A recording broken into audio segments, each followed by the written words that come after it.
बताता है कि कांग्रेस पार्टी राजनीति के दोराहे पर खड़ी है। ओवैसी साहब धार्मिक उन्माद के प्रतीक हैं।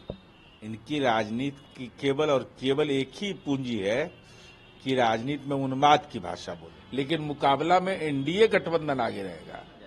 आदरणीय मुख्यमंत्री उत्तर प्रदेश योगी जी ने इस संबंध में न्यायिक जांच के भी आदेश दिए हैं। पुलिस जांच भी होगी और साथ ही साथ हमारी उम्मीद यह है कि उसके नतीजे भी जल्द से जल्द आए। कौन जिम्मेवार है जो एसओपी का अनुपालन नहीं किया? पीड़ित परिवारों के साथ उत्तर प्रदेश की सरकार है। यह एक सही पक्ष है, लेकिन उम्मीद हमारी यह है कि भविष्य में ऐसी घटना की पुनरावृत्ति नहीं हो, इसके लिए मुकम्मल और कड़ा व्यवस्था होनी चाहिए। पंजाब भवन में पंजाब रजिस्ट्रेशन नंबर की एक गाड़ी से पैसा मिला है दिल्ली में चुनाव है, पंजाब में आम आदमी पार्टी की सरकार है। कहा कि ये भी जा रहा है कि इसमें अरविंद केजरीवाल की तस्वीर भी थी गाड़ी। देखिए, दिल्ली में चुनाव है, आप पार्टी चुनाव लड़ रही है, पंजाब में आप पार्टी की सरकार है, तो चुनाव आयोग को निश्चित रूप से गंभीरता से देखना चाहिए। ये धन किसका है, कहां से आया, किस बात के लिए इस्तेमाल होना वाला था, और धन बल के प्रयोग के बदौलत लोकतंत्र का अपहरण करने की अगर कोशिश है तो चुनाव आयोग को मुकम्मल कार्रवाई करनी चाहिए। राहुल गांधी कहते हैं कि हम लोग बात करते हैं एम्प्लॉयमेंट की, डेवलपमेंट की, प्रोग्रेस की।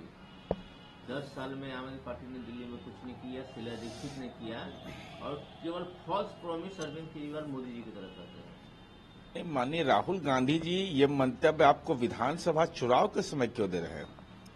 लोकसभा चुनाव में आप गठबंधन के घटक दल थे, इंडी गठबंधन के। एक उद्देश्य, एक लक्ष्य था।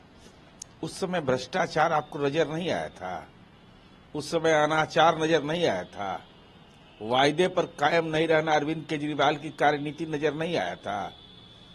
तो आखिर आप राजनीति को किस दिशा में ले जाना चाहते हैं? लोकसभा में साथ रहेंगे, विधानसभा में विरोध करेंगे। ये तो बताता है कि कांग्रेस पार्टी राजनीति के दोराहे पर खड़ी है। ओवैसी कहते हैं कि दिल्ली में चुनाव है, इनके अरविंद केजरीवाल जेल में रहते हैं, बेल हो जाती है, सिसोदिया बेल हो जाती है, उनके एक नेता है शिफाउर रहमान, उनको अभी तक न्याय नहीं मिला। ये कैसा न्याय? अब ओवैसी साहब धार्मिक उन्माद के प्रतीक हैं। इनकी राजनीति की केवल और केवल एक ही पूंजी है कि राजनीति में उन्माद की भाषा बोलो। तो ये सवाल राजनीतिक सवाल है, ये तो न्यायपालिका का सवाल है। न्यायपालिका ने बेल दिया, आपके क्लाइंट को बेल नहीं मिला, तो आप इसका मतलब राजनीतिक क्लाइंट खोजते हैं, गंभीरता से उस मुकदमे को नहीं लड़ते हैं। तो आप मुकदमे पर फैसला क्षेत्राधिकार है माननीय न्यायालय का, इस पर कोई टिप्पणी किया जाना अच्छी बात नहीं।